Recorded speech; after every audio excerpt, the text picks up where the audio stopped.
Now, in the ancient world, tattoos were unbelievably rare, largely reserved for slaves among the Romans and as a way of communication among the Greek spies.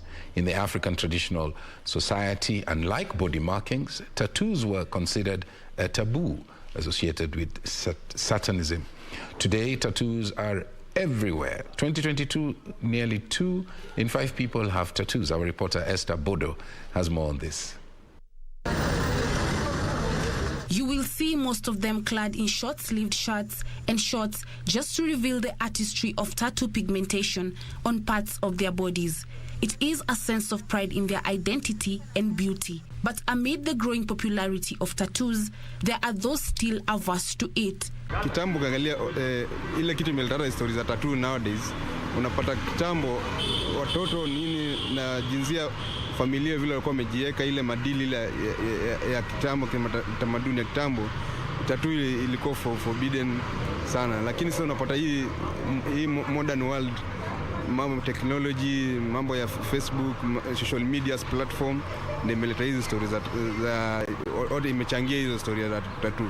Some parents term it unbiblical and wouldn't allow their children to ink their bodies. Kulingana na venye najua, venye nawalea, ndio watanisaidia kwa ile wakati sitakuwa na nguvu ya yangu, yani mimi.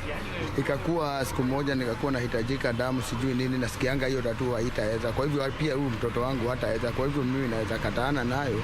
Mimi namulea ndio kesho yake pia mimi anaweza nisaidia. Others argue that it is up to their children to decide on whether or not to embrace the art. It's a sign of art and also a type of expression. We express ourselves differently. So you find, depending on oneself, you find we have various forms of expressions. So you find people express themselves through the drawings, through markings and different things. Honestly, I'll leave that decision up to them. Whatever the decision they make, it's up to them. In a modern world, there are things that we need to accept. It's a modern world, yeah. If it's their choice they've made at that age, there's nothing wrong with that.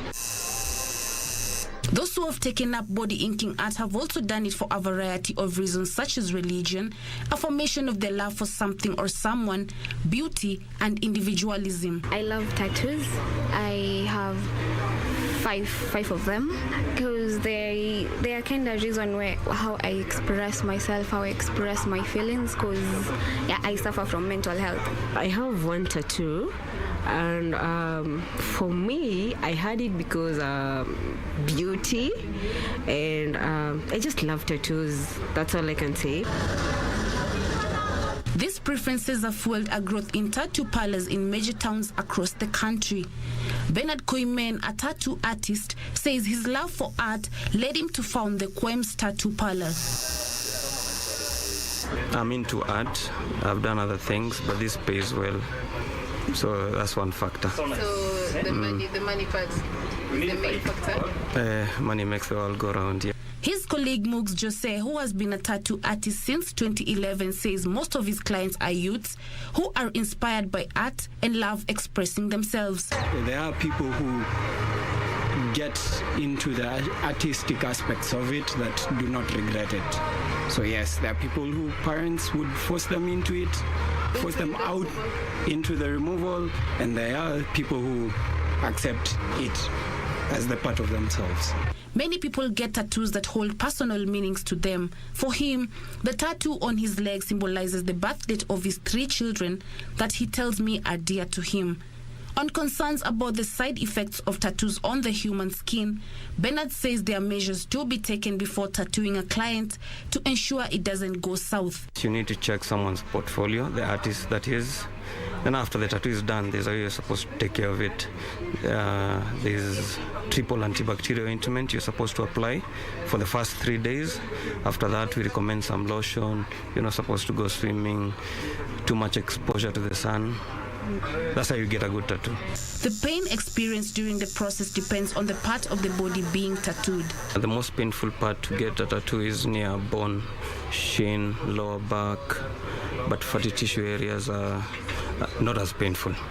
Bernard says depending on the complexity, tattoos go for a minimum of 1,500 shillings. Depends on the size and complexity. We don't really have a maximum. Depends on the complexity. A form of tattooing called microshading is one of the latest trends, popular among women in their quest to feel more secure about their beauty. Despite body inking art being opposed by some in the contemporary society, its prevalence has become undeniable, especially among the youth who explore the artistry for a variety of reasons, from it being their source of income to expressing themselves. Reporting for Channel 1 News, I am Esther Bodo.